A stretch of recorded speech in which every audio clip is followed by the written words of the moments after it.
তাওহীদের মৌলিক কয়েকটি বিষয় আমি আপনাদের সামনে তুলে ধরছি। এক নম্বর, তাওহীদুর রুবুবিয়্যাহ, আল্লাহর প্রভুত্বের একত্ববাদ। আল্লাহের প্রভুত্বের একত্ব, তিনি প্রভু হিসেবে এক। তাওহীদুর রুবুবিয়্যাহ, তিনি সৃষ্টিকর্তা হিসেবে এক, পালনকারী হিসেবে এক। এই আকীদা আমাদের সকলে রাখতে হবে। আমাদের পালন করেন কে? কথা বলেন। আমাদের সৃষ্টি করেছেন কে? এই বিশ্বাস আমাদের সকলে রাখতে হবে, এটা ফরজ। প্রথম কাজ হলো তাওহীদুর রুবুবিয়্যাহ, রব হিসেবে উনি এক, আর কেউ রব নয়। এই বিশ্বাস রাখা প্রত্যেকটা মানুষের জন্য ফরজ আইন।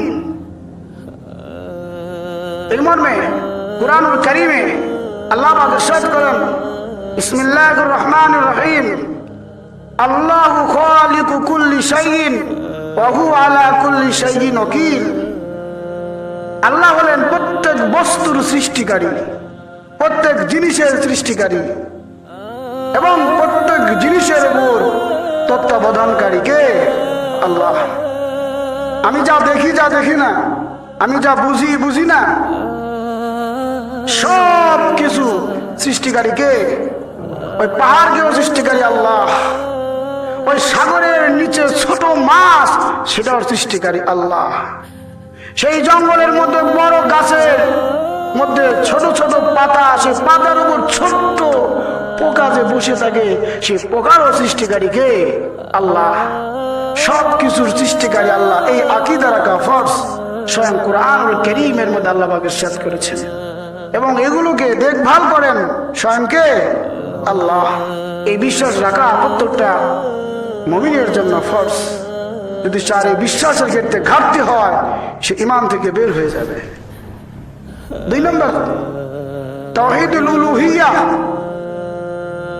অর্থাৎ আত-তাওহীদ ফিল ইবাদাহ, ইবাদতের ক্ষেত্রে তাওহীদ। ইবাদত শুধুমাত্র কার জন্য করব? কথা বলেন। শুধুমাত্র কার জন্য? কোন ইবাদত কারোর জন্য করা যাবে না। আপনাদেরকে আমি প্রশ্ন করি, বলেন তো, সিজদা কি ইবাদত কি ইবাদত নয়? সিজদা ইবাদত? সিজদা আল্লাহকে ছাড়া অন্য কাউকে করা যাবে? তাহলে মাজারে যারা সিজদা করে, তারা কি শিরক করে কি করে না? সে শিরক করলে তার ঈমান থাকে? আল্লাহ ব্যতীত কারোর কাছে চাওয়া যাবে যে আমাকে সন্তান দান করেন, আমার ছেলে সন্তান দান করেন, আমার মেয়ে সন্তান দান করেন? চাওয়া যাবে কোন দরবারে, কোন পীরের মাজারে গিয়ে? এটা শিরক।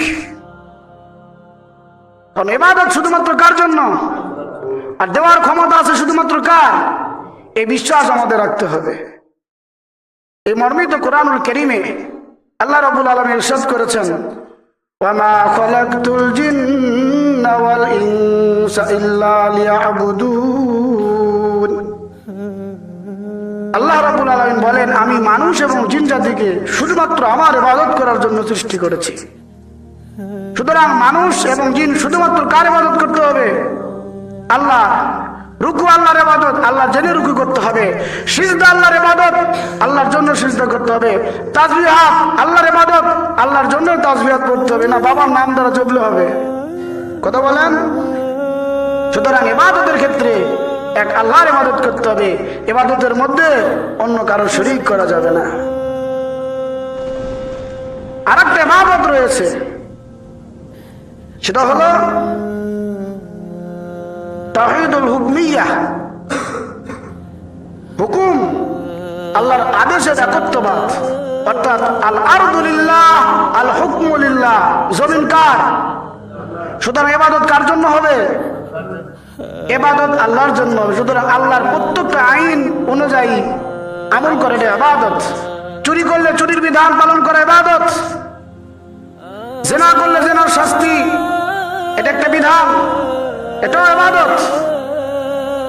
যদি কেউ ইসলামী রাষ্ট্রে জিনাকারী যে শাস্তি প্রদান করবে, এটা তার ইবাদত, তার উপর ফরজ দায়িত্ব।